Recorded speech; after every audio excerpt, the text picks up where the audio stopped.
आप सोचेंगे कि मैं डर से शायद अल्लाह अकबर और ला इलाहा इल्लल्लाह पढ़ रही हूँ, मगर ये बिल्कुल गलत है। एक तो पहली बात ये है कि अगर आप ऊंचाई की तरफ जाएं तो आपको अल्लाह अकबर पढ़ना चाहिए, और दूसरी बात ये है, मेरे जहन में ये रहता है कि अगर ये मेरा सफ़र आखिरी हुआ, क्योंकि अक्सर प्लेन क्रैश या ये सब ऐसे तो आपके अगर मौत है तो आप कहीं भी मर जाएंगे, मगर फिर भी मेरे दिमाग में ये रहता है कि अगर ये मेरा सफ़र आखिरी हुआ तो उसके पहले कम से कम मैं कलमा पढ़ लूँ। तो इसलिए मैं जब भी मेरी प्लेन उड़ने वाली होती है, मैं पहला कलमा पढ़ चुकी होती हूँ, ला इलाहा इल्लल्लाह मुहम्मदुर रसूलुल्लाह पढ़ लेते हैं, आयतल कुर्सी पढ़ लेते हैं, दरूद शरीफ पढ़ लेते हैं, सब पढ़ के ख़ुद को दम कर लेते हैं।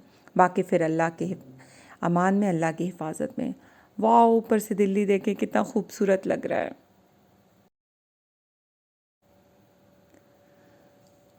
तो बस इसी तरह ज़िंदगी इसी को कहते हैं, आप पल में कहीं होते हैं, दूसरे पल कहीं और होते हैं। इसी का नाम ज़िंदगी है, और अगले पल आपके साथ क्या हो अल्लाह के सिवा कोई नहीं जानता है।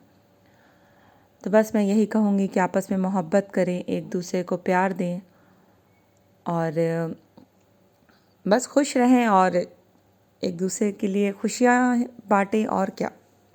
ये देखिए मेरे घड़ी में अभी 11:15 हो रहा है, इसका मतलब है कि बहरीन में 8:45 हो चुका होगा, और मैंने घड़ी को बैक नहीं किया है, 2.5 घंटा पीछे मुझे करना पड़ेगा। और अब यहाँ लैंडिंग की तैयारी हो रही है, अनाउंसमेंट होने लगा था और मैं सो के भी उठ चुकी थी। लैंडिंग की तैयारी हो रही है, मुझे दूर से छोटी सी रोशनी दिख रही है, मतलब वो बहरीन का ही जैसा मुझे लग रहा है कि वो बहरीन हम लोग पहुँचने वाले हैं। और आप लोगों में से जितने लोगों ने फ़्लाइट से सफ़र किया होगा, आपको पता होगा कि आधा घंटा पहले जब प्लेन के अंदर प्रेशर बनाया जाता है तो आपके कान में कितना शदीद दर्द होता है। अल्लाह, मेरे भी कान में इस कदर दर्द होता है।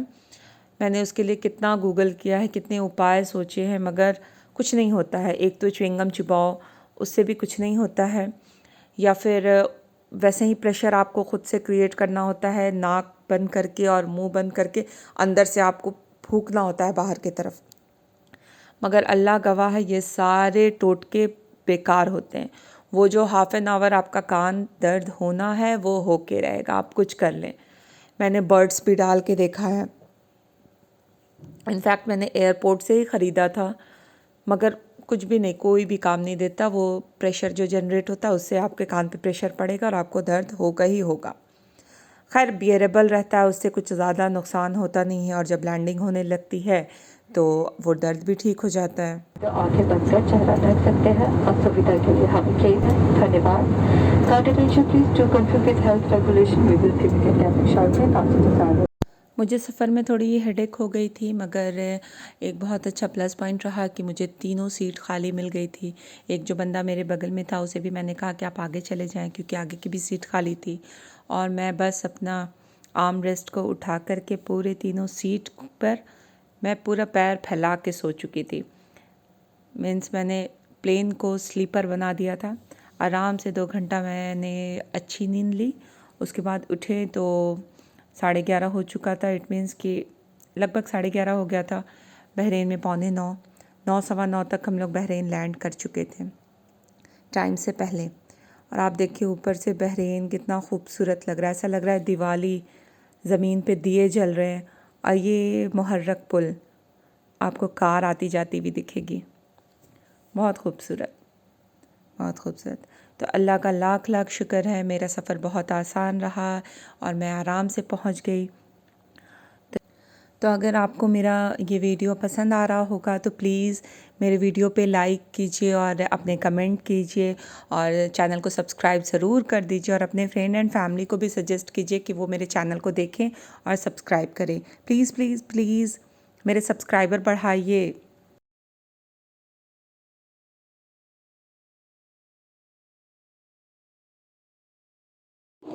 और बहरीन पहुंच चुके हैं।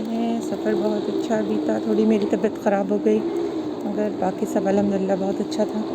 अब हमें यहाँ कोविड टेस्ट कराना है, मेरा पेमेंट ऑलरेडी हो चुका है, इसीलिए मैं स्ट्रेट जा रही हूँ टेस्ट की तरफ।